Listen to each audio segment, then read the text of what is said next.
Friends, आप सभी का स्वागत है हमारे एडीएम ऑनलाइन क्लासेस में। मैं दीक्षा शर्मा। आप सभी कैसे हो? और आई होप आप सभी अपने घर में सुरक्षित हो गए, सेफ हो। और ये अच्छा होगा कि इस कोरोना महामारी में आप बिना वजह घर से बाहर ना जाएं। ये आपके लिए और आपके साथ आपके परिवार के लिए भी बहुत अच्छा होगा। और ये जो समय मिला है उसके साथ आप टाइम टू टाइम ये रिवीजन कीजिए। मेरा 50% से ज़्यादा सिलेबस पूरा कवर हो गया है। जितने भी मेन इंपॉर्टेंट पॉइंट है मैंने सभी डिस्कस किया है, जो पूछे जा चुके हैं और जो पूछे जा सकते हैं। तो वो आपके लिए अच्छा होगा कि बस आप उसको रिवीजन कीजिए और नोट्स बना लीजिए, जो आपके लिए बहुत ही अच्छा होगा।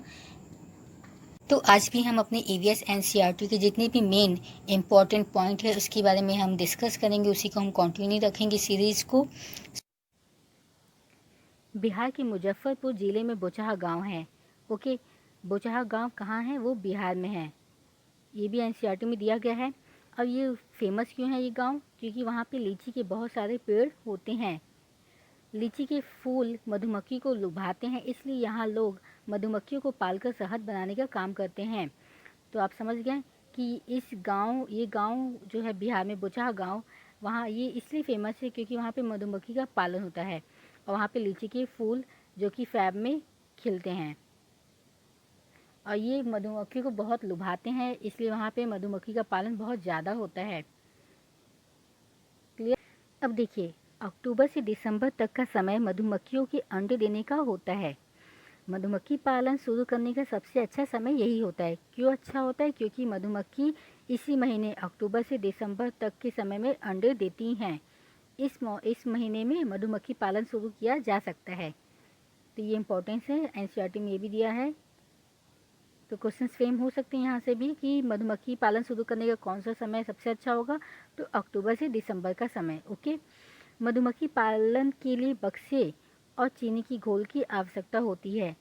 तो एग्जाम में अगर क्वेश्चन फ्रेम हो सकता है ये भी कि मधुमक्खी पालन करने के लिए किन दो चीज़ों की ज़्यादा आवश्यकता होगी? तो वो बक्से और चीनी की घोल की। क्लियर? सभी अपने घर, पुराने घरों में या गार्डन में हर जगह आप लोग मधुमक्खी के छत्ते देखे ही होंगे। तो उसमें देखिए कि हर छत्ते में एक रानी मधुमक्खी होती हैं। ओके, जो अंडे देती हैं। जो एक रानी होंगी, जो उस एक रानी मक्खी होती हैं, जो केवल वही रानी अंडे देंगी। उन छत्ते में कुछ नर मक्खी भी होते हैं जिनके पास कोई कार्य करने को नहीं होता है। छत्ते में बहुत सारी काम करने वाली मादा मक्खियाँ भी होती हैं। मीन्स जो मादा मक्खियाँ होती हैं वो सभी काम करती हैं। यहाँ ये क्लियर हो गया कि एक रानी मक्खी होती हैं, कुछ नर मक्खियाँ होते हैं और कुछ मादा मक्खियाँ होती हैं। तो रानी मक्खी का काम क्या होता है? वो अंडे देती हैं। नर मक्खी कुछ काम ज़्यादा नहीं करते हैं और जो मादा मक्खियाँ होती हैं वही सभी काम करती हैं। ये मादा मक्खियाँ ये वही जो होता है वो हर काम करती हैं। इनका काम डिवाइड होता है कि कौन इस छत्ते की रखवाली करेगा, कौन बच्चों का पालन करेगा, कौन भोजन को लेके आएगा, मीन्स रस को लेके आएगा, फूलों के रस को। तो ये दिन भर काम करती हैं। ओके, शहद के लिए फूलों का रस ढूंढती हैं और जब किसी एक मक्खी को रस मिल जाता है कि ये रस यहाँ इस जगह उनको मिल जाता है कि ये इस जगह से रस मिल सकता है, तो वो एक प्रकार का नाच करती है जिससे दूसरी मक्खियों को उस जगह का पता चल जाता है। ये वो अपनी जगह पे गोल गोल डांस करती हैं या तो दोलन डांस करती हैं कि जिससे दूसरी मक्खी को मालूम हो जाता है कि उस इतनी दूरी पर ये रस है, तो जिससे दूसरी मक्खियाँ भी जाके रस को लेके आती हैं। मधुमक्खियों की तरह ही चींटियाँ भी मिलजुल कर रहती हैं। चींटियाँ भी सामाजिक जीव हैं। ये कहीं भी जाती हैं तो ये लोग लाइन बना के एक साथ ग्रुप में जाती हैं और हम सभी देखे भी हैं घर में कहीं भी ये लोग जहाँ भी जाती हैं ग्रुप में एक लाइन में जाती हैं। और सभी चींटियों का काम बटा होता है। इनके कामों के बीच में भी इनका डिवीज़न होता है। जैसे मधुमक्खी में था, ऐसे ही चींटियों के बीच में भी काम का डिवीज़न होता है कि कौन सी चींटी बिल का ध्यान रखेगी, कौन सा भोजन लेके आएंगी, कौन सी। रानी चींटियाँ अंडे देती हैं। सिपाही चींटी बिल का ध्यान रखती हैं। जो बिल का ध्यान रखती हैं उनको सिपाही चींटी के नाम से कहा जाता है। और काम करने वाली चींटियाँ भोजन ढूंढकर बिल तक लाती हैं। और जैसे मधुमक्खी और चींटियों के जैसे ही दीमक और ततैय भी इसी समूह में रहते हैं। मीन्स समूह में रहने वाले जीव में मधुमक्खी, चींटियाँ, दीमक और ततैय आते हैं। क्लियर? हम अगला पॉइंट डिस्कस करें। देखिए, गांधी धाम जो है वो अहमदाबाद में है और वलसाड़ गुजरात में है। ये दो जगह का नाम है। हो सकता है ये पूछ ले गांधी धाम कहाँ पे है, तो वो अहमदाबाद में है। इसके अलावा कोझिकोड कहाँ है, तो वो केरल में है। इसका मतलब यही है कि एग्जाम में ये क्वेश्चन यहाँ फेम हो सकता है कि कोझिकोड, गांधीधाम या वलसाड़ कहाँ पे होते हैं, किस राज्य में है। तो सीधा इसका मतलब है कि गांधीधाम अहमदाबाद में है, वलसाड़ गुजरात में है और कोझिकोड केरल में है। क्लियर। मलयालम में वलियम्मा माँ की बड़ी बहन को कहते हैं और अमूमा अपनी माँ की माँ को कहते हैं। मीन्स मलयालम में वलियम्मा माँ की बड़ी बहन, मीन्स जो हम लोग मौसी को कहते हैं वो वहाँ पे वलियम्मा कहते हैं, और अमूमा अपनी माँ की माँ को हम लोग अपनी नानी कहते हैं, वहाँ पे अमूमा कहा जाता है अपनी नानी को। मलयालम में मौसी को वलियम्मा और नानी को अमूमा कहते हैं। केरल में कई भागों में एक जगह से दूसरी जगह जाने के लिए फेरी का और अन्य तरह की नावों का इस्तेमाल करते हैं। केरल में हम लोग नाव के बारे में पहले भी डिस्कस कर चुके हैं। वल्लम याद है, जो केरल में बच्चे स्कूल जाने के लिए एक छोटी नाव का यूज करते हैं उसको कहते हैं वल्लम। इसी प्रकार फेरी भी एक नाव का नाम है जो एक स्थान से दूसरी जगह जाने के लिए यूज किया जाता है। This point is also most important point. ये बहुत ही इम्पॉर्टेंट है, सीटेट के लिए नहीं, इसके अलावा जीके पॉइंट ऑफ व्यू से भी बहुत इम्पॉर्टेंट है। क्यों है? क्योंकि कर्णम मल्लेश्वरी जी भारत की पहली भारतीय महिला हैं जो ओलंपिक 2000 में पहली भारतीय महिला पदक विजेता बनी। क्लियर। मीन्स कर्णम मल्लेश्वरी जी भारत की पहली वो भारतीय महिला हैं जिन्होंने कोई पदक जीता, कांस्य पदक इन्होंने हासिल की 2000 ओलंपिक में। और इसका नाम एनसीईआरटी में इनका नाम दिया गया है। ये भी इसलिए मैंने बोला बहुत इंपॉर्टेंट है, जीके पॉइंट ऑफ व्यू से भी और सीटेट अन्य एग्जाम के लिए भी। तो कर्णम मल्लेश्वरी एक वेट लिफ्टर हैं। ये आंध्र प्रदेश में रहने वाली हैं। इनके पापा पुलिस में हवलदार हैं।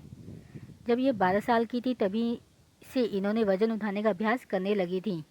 अब एक बार से 130 किलोग्राम तक वज़न उठा लेती हैं। कर्णम जी ने भारत के बाहर 29 मेडल जीते हैं। अब हम प्रीवियस ईयर के पेपर डिस्कस कर लेते हैं। ओके, तो पहला है, ये मई 2016 में पूछा है, निम्नलिखित में से कौन सा कीट मधुमक्खियों की भांति कॉलोनी या बस्ती में एक साथ नहीं रहते। तो इसमें 4 ऑप्शन में ऐसे हैं कि जो समूह में नहीं रहते। इन 4 ऑप्शन में एक ऐसा है जो कि समूह में रहना पसंद नहीं करते, समूह में नहीं रहते। तो पहला है चींटी, दीमक, मकड़ी या ततैया। तो कौन सा होगा? हम लोग देख चुके हैं चींटी भी समूह में रहती हैं, दीमक भी रहते हैं और बर्रा या ततैया भी रहते हैं। तो इसमें तीसरा ऑप्शन आपका क्या होगा? सही। ओके, जो एक समूह में नहीं रहते हैं। स्पाइडर। देखिए ये भी मई 2016 में पूछा है।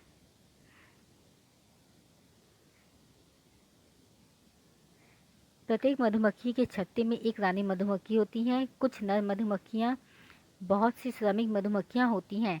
निम्नलिखित में से कौन सा कथन सत्य है? यहाँ 4 कथन दिए गए हैं, इसमें आपको चूज़ करना है कि कौन से कथन सत्य हैं। पहला है, श्रमिक मधुमक्खियाँ फूलों के रस की खोज में चारों ओर उड़ती हैं। ये सही है। नर मधुमक्खियों के पास कोई कार्य नहीं होता, ये भी सही है।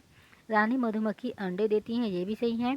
श्रमिक मधुमक्खियाँ केवल मादा ही होती हैं, तो ये भी सही है कि जो केवल रानी मधुमक्खी अंडे देंगी, बाकी जो मादा मक्खियाँ होती हैं वो श्रमिक होती हैं, वो काम करती हैं और वो सभी फीमेल होती हैं।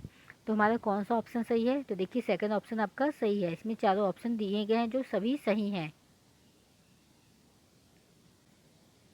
ये क्वेश्चन भी फैब 2014 में पूछा गया है।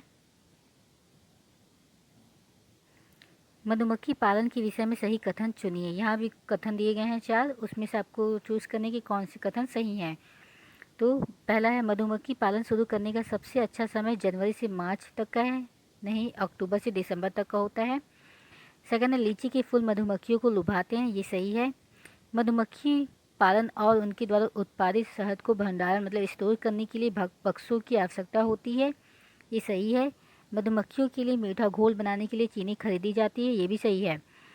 मधुमक्खी पालन के लिए 2 चीज़ों का आवश्यकता होती है, बक्से और चीनी का घोल। तो इसमें आप देख लीजिए पहला बस गलत है, बाकी तीनों ऑप्शन आपके सही हैं। तो कौन सा ऑप्शन सही होगा? तीसरा। अगला सवाल है जो कि सितंबर 2014 में पूछा गया है। बिहार राज्य के लोगों के लिए मधुमक्खी पालन शुरू करने की सबसे अच्छी अवधि कौन सी है? तो यहाँ 4 ऑप्शन दिया गया है। जनवरी से मार्च, अप्रैल से जून, जुलाई से सितंबर, अक्टूबर से दिसंबर। तो कौन सा ऑप्शन सही होगा? तो 4 ऑप्शन, अक्टूबर से दिसंबर जो है वो मधुमक्खी पालन शुरू करने का सबसे अच्छा समय है, क्योंकि इसी महीने में मधुमक्खी अंडे देती हैं। तो हमारा ये प्रीवियस ईयर का क्वेश्चन, तो ये आपका दिसंबर 2019 में पूछा गया है। निम्नलिखित में से कौन सी अंतर्राष्ट्रीय ख्याति प्राप्त वेट लिफ्टर हैं? तो हमने पहले डिस्कस कर लिया है कि कर्णम मल्लेश्वरी जी जो हैं वो भारत की पहली भारतीय महिला हैं जो कि ओलंपिक में पदक विजेता रही हैं। अब हम अगला सवाल देखें जो कि फेब 2016 में पूछा है। तो इसमें क्या है? कर्णम मल्लेश्वरी जी के विषय में नीचे दिए गए कथनों पर विचार कीजिए। ये है आपका, ये अंतर्राष्ट्रीय ख्याति प्राप्त वेट लिफ्टर हैं। ओके, यह कर्नाटक की हैं, ये गलत है। सी, उसने अपने नाम बहुत से रिकॉर्ड बनाए हैं, वह 130 केजी तक भार उठा सकती हैं, ये भी सही है।